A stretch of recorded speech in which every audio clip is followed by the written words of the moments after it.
You want walkable downtown living with top schools and a direct train line to Philadelphia. Ambler gives you all three. Here's what that actually costs you. I'm Jim Stevenson, a realtor here in the Philadelphia suburbs, and I help buyers run the real monthly math behind towns like Ambler. All right, let's break down Ambler, where it sits, what it actually costs, who this place is built for, and what nobody tells you until you're already under contract. Ambler's a borough in Montgomery County, about 16 miles north of Center City, Philadelphia. Population's around 6,800. You've got 2,645 households. That's small enough that you recognize faces at the coffee shop, but big enough that you're not living in everyone's business. The median sale price right now is $520,000. That's as of November 2025. But here's what that number hides. What you actually get for $520,000 in downtown Ambler versus the edges of the borough versus the surrounding townships that share the 19002 zip code are three completely different living situations. In the downtown core, you're looking at updated twin homes starting around $450. Single family homes run $600 to $850 depending on size and condition. And if you want one of the newer townhomes with a garage, you're paying a premium for that convenience. The borough edges, the quieter residential streets that are still walkable to downtown, those single family homes start mid 500s and can push over 900 if they've been renovated and you're getting a bigger lot. Then you've got the townships, Upper Dublin, Lower Gwynedd, Whitpain, Horsham. They all use Ambler's mailing address, but you're not in Ambler Borough. You're in sprawling suburban areas that can be miles from downtown. Homes there start around 700 and can easily clear 1.2 million if you want new construction on acreage. So when someone says, I'm looking in Ambler, the first question is, do you actually mean Ambler Borough or do you mean the zip code? Same zip code, very different taxes, very different monthly payment. So here's what you're actually buying into when you choose Ambler. You're not just buying into a borough, you're buying into Wissahickon School District, one of the most competitive public school systems in Montgomery County. And you're paying for the infrastructure that keeps this place walkable, connected, and really functioning like a small city. The question isn't whether Ambler is expensive, it's whether what you're getting is worth what you're paying. And to answer that, you need to see the real numbers, not just the list price. And if you want help working through this for your specific situation, schools, commute, your monthly payment, book a call with me using the link in the description. Or if you're still early to your search, grab my free Philadelphia Suburbs relocation guide. The link is in the description and the QR code is on screen. Now let's talk taxes, because this is where most buyers realize their budget is tighter than they thought. If you're buying an Ambler Borough itself on a $500,000 home, you're looking at roughly $9,000 to $10,000 a year in property taxes. That works out to about $750 to $830 a month on top of your mortgage payment. On a $750,000 home in the borough, you're at about $13,000 to $14,500 a year, roughly $1,000 to $1,200 a month. But here's where it gets tricky. If you're buying in one of the surrounding townships with an Ambler mailing address, the tax math changes completely based on which township you're actually in. A $1 million home in Upper Dublin Township with an Ambler address, you're closer to $16,000 to $19,000 a year in taxes. That same $1 million home in Lower Gwynedd Township, you're often paying $10,000 to $13,000 a year. That's a $500 to $700 a month difference, just based on which side of the township line your house sits on. So when you're looking at listings with an Ambler address, you can't assume the taxes are all the same. Upper Dublin runs the highest taxes of the bunch. Lower Gwynedd runs the lowest. Horsham and Whitpain sit somewhere in the middle. And most buyers don't figure this out until they're already emotionally attached to a house. So here's the breakdown that actually matters. About 70 to 75% of your total tax bill, whether you're in the borough or the townships, goes straight to Wissahickon School District. The rest covers your local municipality, Montgomery County operations, and the community college. So if you're looking at Ambler because of the schools, you need to understand that those schools are the reason your monthly payment is what it is. The trade-off is baked into the price of entry. Compare that to Lansdale, median price is around $500,000.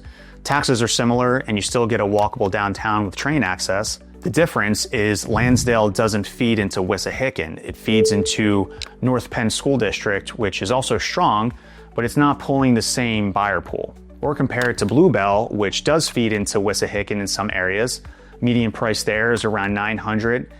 Taxes run about $15,000 to $18,000 a year, but you're not getting the walkability or the train. You're getting bigger homes on bigger lots in a car-dependent suburb. Ambler really sits in the middle. You're paying for schools, walkability, and the train, really all three, and that's the premium. Now here's where most buyers get burned. They fall in love with downtown Ambler. They see Butler Avenue, the restaurants, the Ambler Theater, the Saturday farmers market. They picture themselves walking to coffee every morning and taking the train into the city when they need to. Then they realize parking's a nightmare, the lot sizes are tiny, and the train station lot fills up by 7:30 in the morning on weekdays. Look, the SEPTA station has about 620 parking spaces. The daily fee is $2, and that sounds reasonable until you realize the Lansdale-Doylestown line is one of the most popular commuter trains in the region. And if you're not there early, you're circling for street parking or paying for a private lot.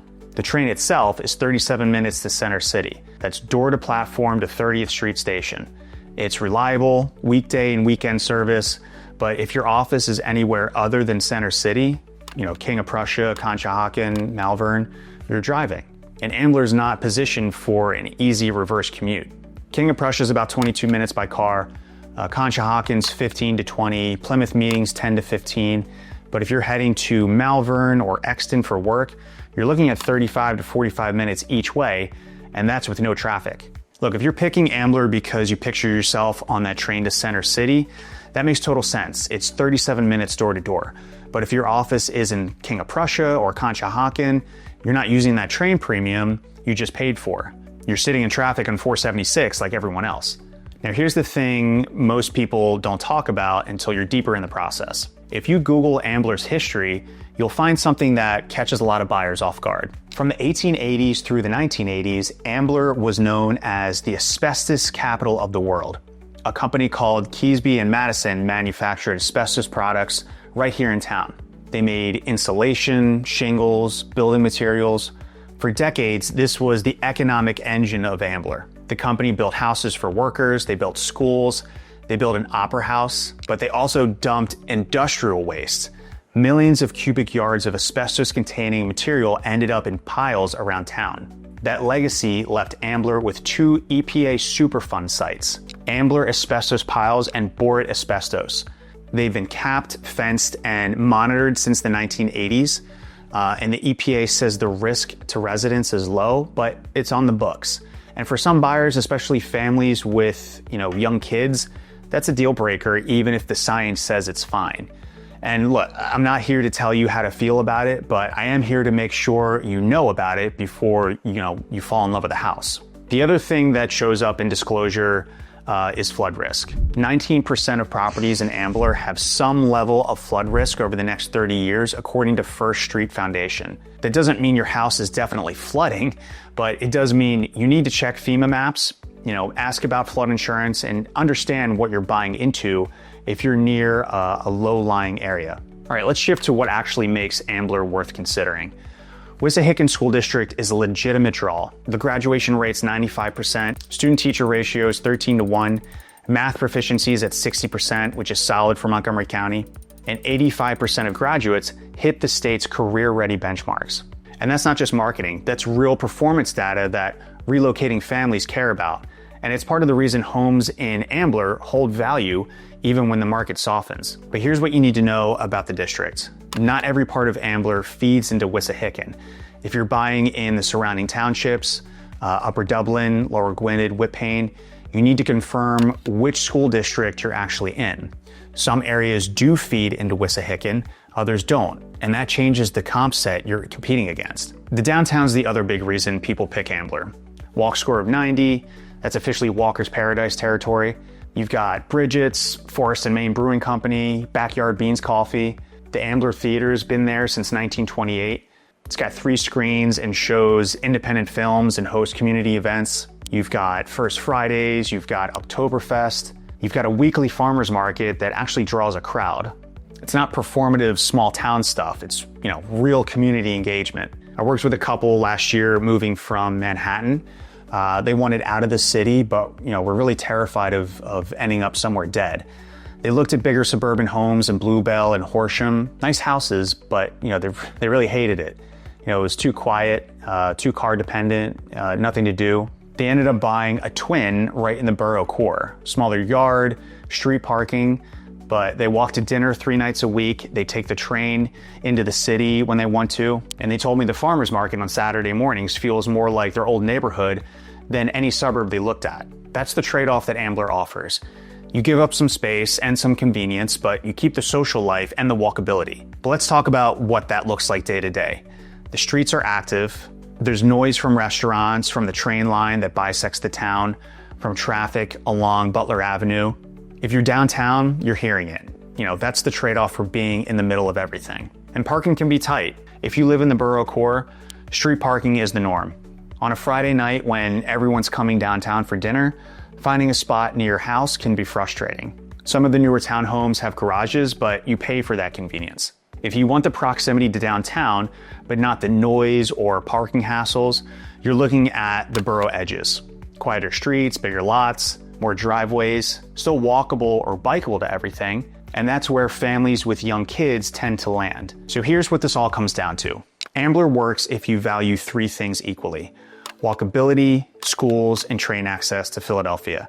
If you only care about 2 of those, there are cheaper options. Lansdale gives you walkability and the train without the Wissahickon premium. Jenkintown gives you schools and a faster train without as much downtown character. Bluebell gives you Wissahickon schools and bigger homes without walkability. Ambler is really the only place in this part of Montgomery County where you get all 3, and you're paying for it. If you're a young professional or a commuter who wants to ditch the car and walk to everything, Ambler fits. If you're a family that needs top schools and wants your kids to be able to bike to downtown, Ambler fits. If you're an empty nester downsizing from a big suburban house and you want a walkable lifestyle with culture and restaurants, Ambler fits. But if you're on a tight budget, or you're sensitive about environmental history, or if you need new construction with modern systems, Ambler is going to feel like the wrong choice. Now you know what Ambler actually costs and who it's built for, but here's what most people don't realize. If you're willing to give up the walkable downtown, there are towns across the Philadelphia suburbs where you can get acre lots for half the price. Watch this video next because I'll show you exactly where you can get space without paying the Ambler premium. Thanks for watching.